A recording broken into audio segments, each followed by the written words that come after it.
Welcome to the One Year Bible, January 15. The Old Testament reading, Genesis chapter 31, verse 17 through chapter 32, verse 12.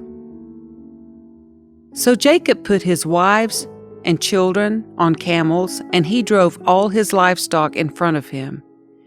He packed all the belongings he had acquired in Padan Aram and set out for the land of Canaan, where his father Isaac lived.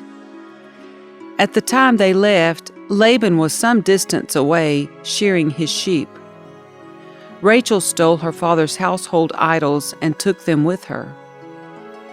Jacob outwitted Laban the Aramean, for they set out secretly and never told Laban they were leaving.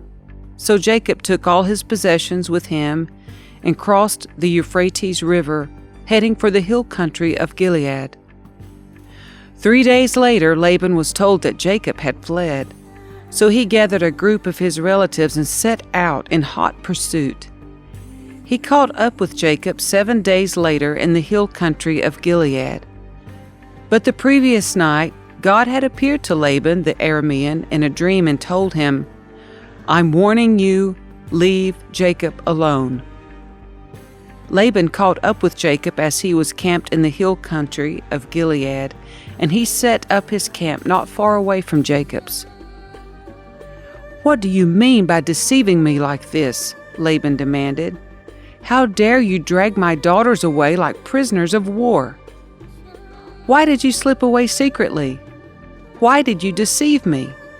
And why didn't you say you wanted to leave? I would have given you a farewell feast with singing and music, accompanied by tambourines and harps. Why didn't you let me kiss my daughters and grandchildren and tell them goodbye? You have acted very foolishly. I could destroy you, but the God of your father appeared to me last night and warned me, leave Jacob alone. I can understand your feeling that you must go and your intense longing for your father's home, but why have you stolen my gods?" "I rushed away because I was afraid," Jacob answered. "I thought you would take your daughters from me by force. But as for your gods, see if you can find them and let the person who has taken them die. And if you find anything else that belongs to you, identify it before all these relatives of ours, and I will give it back."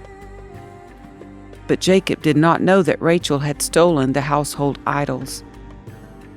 Laban went first into Jacob's tent to search there, then into Leah's tent, and then the tents of the 2 servant wives, but he found nothing. Finally, he went into Rachel's tent, but Rachel had taken the household idols and hidden them in her camel saddle, and now she was sitting on them.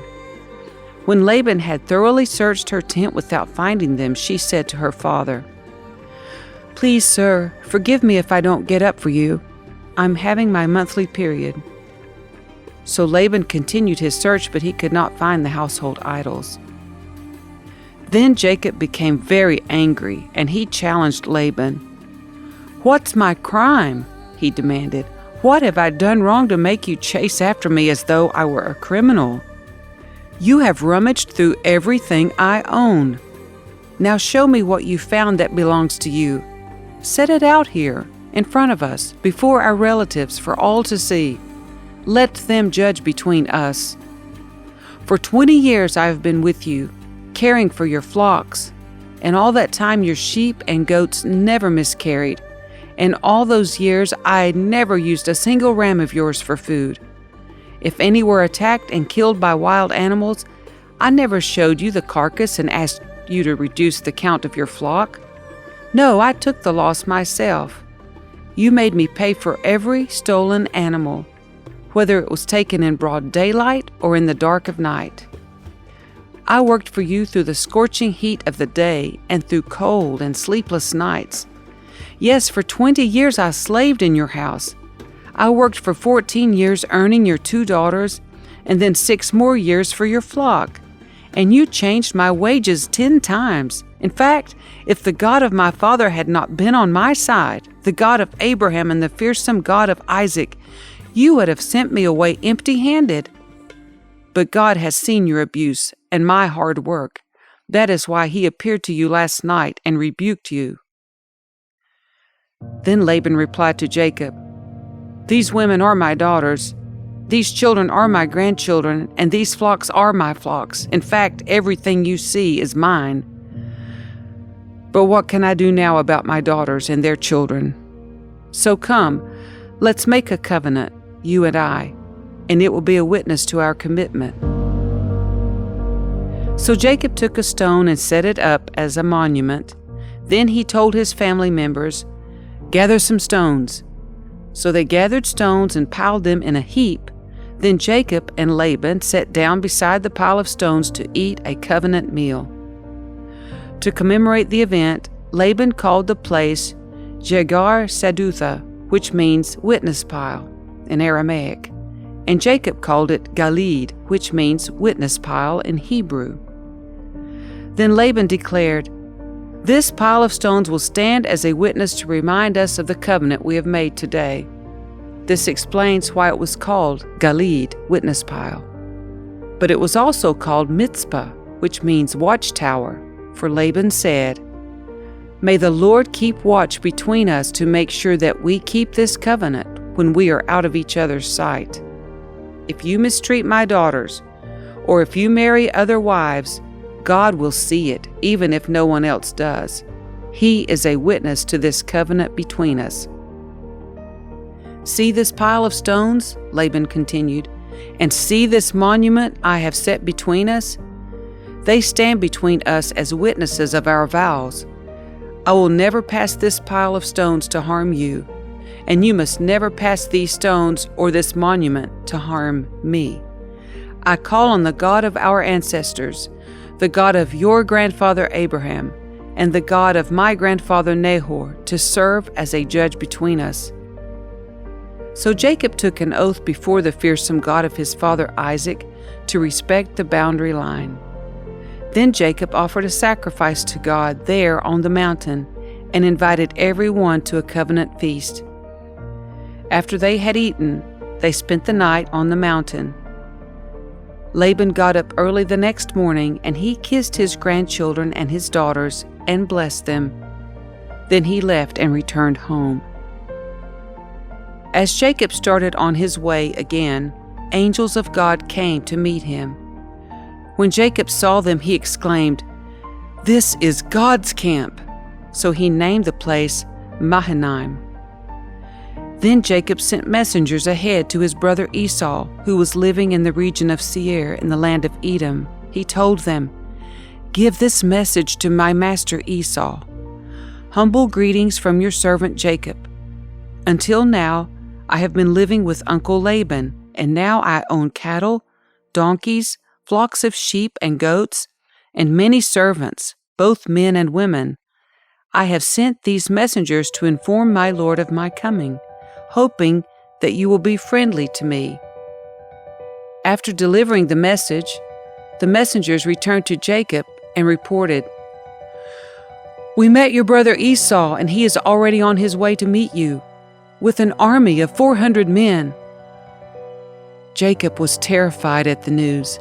He divided his household, along with the flocks and herds and camels, into 2 groups.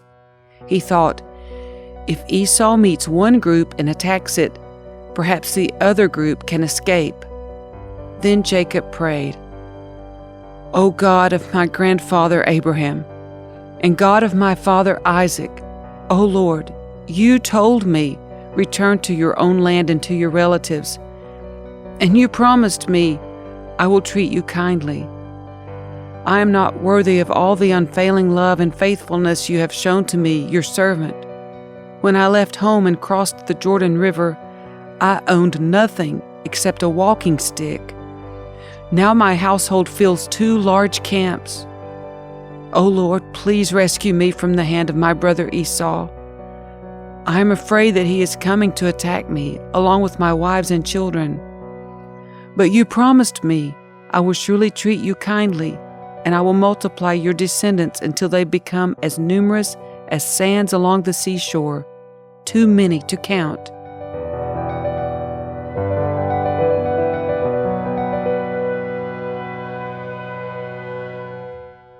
The New Testament reading, Matthew chapter 10, verse 24 through chapter 11, verse 6. Students are not greater than their teacher, and slaves are not greater than their master.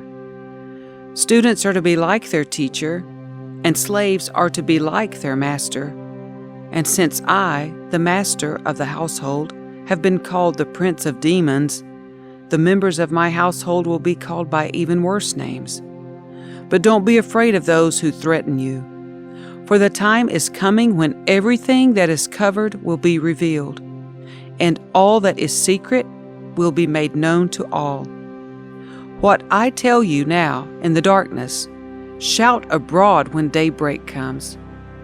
What I whisper in your ear, shout from the housetops for all to hear. Don't be afraid of those who want to kill your body. They cannot touch your soul. Fear only God, who can destroy both soul and body in hell. What is the price of 2 sparrows? 1 copper coin?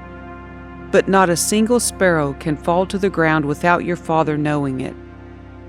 And the very hairs on your head are all numbered. So don't be afraid.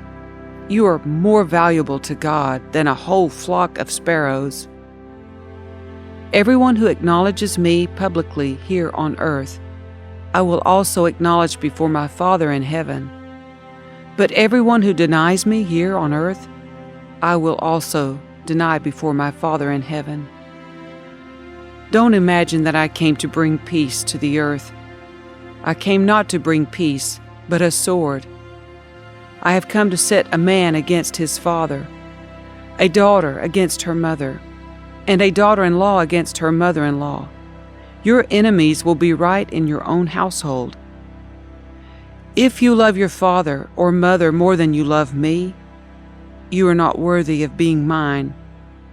Or if you love your son or daughter more than me, you are not worthy of being mine. If you refuse to take up your cross and follow me, you are not worthy of being mine. If you cling to your life, you will lose it. But if you give up your life for me, you will find it. Anyone who receives you receives me, and anyone who receives me receives the Father who sent me. If you receive a prophet as one who speaks for God, you will be given the same reward as a prophet. And if you receive righteous people because of their righteousness, you will be given a reward like theirs. And if you give even a cup of cold water to one of the least of my followers, you will surely be rewarded. When Jesus had finished giving these instructions to his 12 disciples, he went out to teach and preach in towns throughout the region. John the Baptist, who was in prison, heard about all the things the Messiah was doing. So he sent his disciples to ask Jesus, "Are you the Messiah we've been expecting? Or should we keep looking for someone else?" Jesus told them, "Go back to John and tell him what you have heard and seen.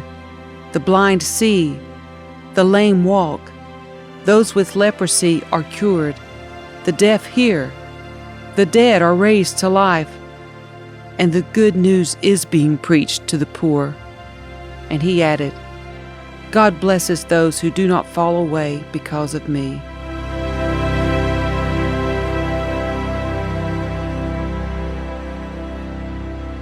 Psalm 13, verses 1 through 6. O Lord, how long will you forget me? Forever? How long will you look the other way? How long must I struggle with anguish in my soul, with sorrow in my heart every day? How long will my enemy have the upper hand? Turn and answer me, O Lord my God. Restore the sparkle to my eyes, or I will die. Don't let my enemies gloat, saying, "We have defeated him." Don't let them rejoice at my downfall. But I trust in your unfailing love. I will rejoice because you have rescued me. I will sing to the Lord because He is good to me. Proverbs 3, verses 16 through 18. She, wisdom, offers you long life in her right hand, and riches and honor in her left. She will guide you down delightful paths. All her ways are satisfying. Wisdom is a tree of life to those who embrace her. Happy are those who hold her tightly.